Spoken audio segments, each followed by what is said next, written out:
ఇటు BC SC ST సంఘాలు, ఇటు ప్రధాన ప్రతిపక్షమైనటువంటి బీఆర్ఎస్ పార్టీ ఫీజు రీయింబర్స్మెంట్ చెల్లించండి మహాప్రభో, ఈ రాష్ట్ర విద్యార్థుల భవిష్యత్తు ప్రశ్నార్థకంగా మారింది అని చెప్పి నెత్తినెవరు మొత్తుకున్నా కూడా ఒక్కడంటే ఒక్క మంత్రి కూడా కనీసం సపోర్ట్ చేయడు.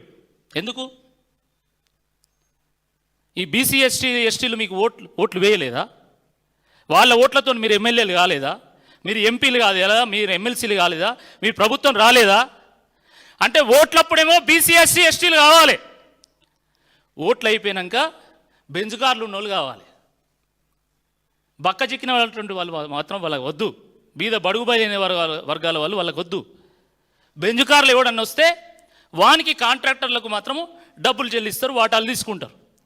బక్క చిక్కినోడికి ఓ ₹1,00,000 ఫీజు రీయింబర్స్మెంట్ ఇవ్వమంటే మాత్రం ఇయ్యరు. ఇది రాష్ట్రంలో ఉన్నటువంటి కాంగ్రెస్ ప్రభుత్వం యొక్క నిర్వాకం. పైగా శాశ్వతంగా ఈ పథకానికి బొందబెట్టడానికి ఈ ప్రభుత్వం ఇప్పటికే అడుగులు వేస్తూ ఉంది. అరే మాకు ఫీజు రీయింబర్స్మెంట్ రాకపోవడం వల్ల మేము కళాశాలలు నడపలేకపోతున్నాము, రెంట్లు కట్టలేకపోతున్నాము, ఈ లెక్చరర్లకు జీతాలు ఇవ్వలేకపోతున్నాము, స్టాఫ్కి డబ్బులు ఇవ్వలేకపోతున్నాము, ఎలక్ట్రిసిటీ బిల్లులు, వాటర్ బిల్లులు, తర్వాత మున్సిపల్ ట్యాక్స్ కట్టలేకపోతున్నాము. కాబట్టి మీరు కొంతలో కొంత అయినా మీరు బకాయిలు చెల్లించండి అని చెప్పి పాపం కాలేజీ యాజమాన్యాలు కాళ్ళు చేతులు పట్టుకునేటువంటి ఒక ప్రయత్నం చేసినాయి. గత సంవత్సరం 2000 ప్రైవేటు కళాశాలలు ఈ ప్రభుత్వం మీద ఒత్తిడి తీసుకోవడానికి వారం రోజుల పాటు కళాశాలలను బంద్ చేస్తే, చివరకు వాళ్ళని ప్రభుత్వం పిలిస్తే, చర్చలకు పిలిస్తే వాళ్ళు వెళ్ళి ప్రభుత్వంతో చర్చించడానికి. రూము లోపలికి వచ్చేంత వరకు మొత్తం మీడియా అంతా మనమంతా వీళ్ళు చర్చలకు వెళ్ళాలనుకున్నాం. రూమ్ లోపలికి పిలిచి వాళ్ళని బ్లాక్మెయిల్ చేసిండ్రు. బిడ్డ మీరు కనుక ఫీజు రీయింబర్స్మెంట్ మీద మా మీద ఒత్తిడి చేస్తే మేము విజిలెన్స్లో పెడతాం, విజిలెన్స్ పెట్టి మిమ్మల్ని లోపలేస్తాం, బొక్కలు వేస్తాం అని చెప్పేసి వాళ్ళని బెదిరిస్తే పాపం వాళ్ళు కళాశాలలు తెరిచిండ్రు. తిరిగి చూస్తే 10 నెలల తర్వాత ఈరోజు పరిస్థితి ఏంటంటే సగం డిగ్రీ కాలేజీలు మూతపడ్డాయి ఈ రాష్ట్రంలో. మీరు ఎంక్వైరీ చేయండి, ఏ సిటీలో అయినా, ఏ జిల్లా కేంద్రంలో ఎంక్వైరీ చేయండి మీరు. నల్గొండలో ఒకప్పుడు ఎన్ని డిగ్రీ కాలేజీలు ఉండే? ఈరోజు 1, 2 ఉన్నాయి, మిగిలినవి అంతే. వరంగల్లో సగం డిగ్రీ కాలేజీలు మూతపడ్డాయి, సగం జూనియర్ కాలేజీలు మూతపడ్డాయి. ఆ రకంగా అనేక జిల్లా కేంద్రాల్లో జూనియర్ కళాశాలలు, డిగ్రీ కళాశాలలు, పీజీ కాలేజీలు మూతపడ్డాయి.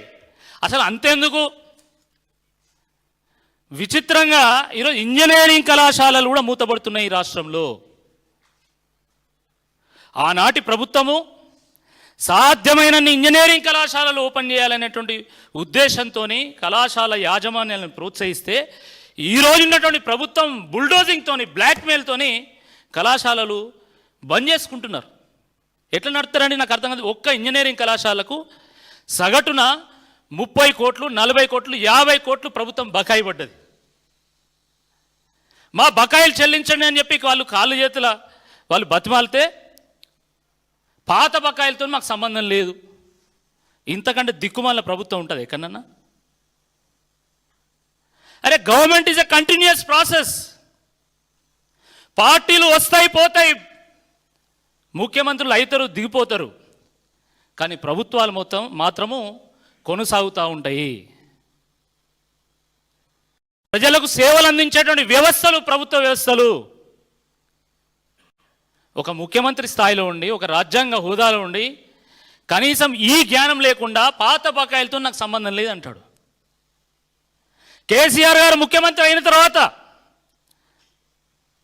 ఆ రోజు వైఎస్ రాజశేఖర రెడ్డి గారు ప్రవేశపెట్టినటువంటి ఆరోగ్యశ్రీని, 108 పథకాన్ని, 104 పథకాన్ని అద్భుతంగా కొనసాగించిండు.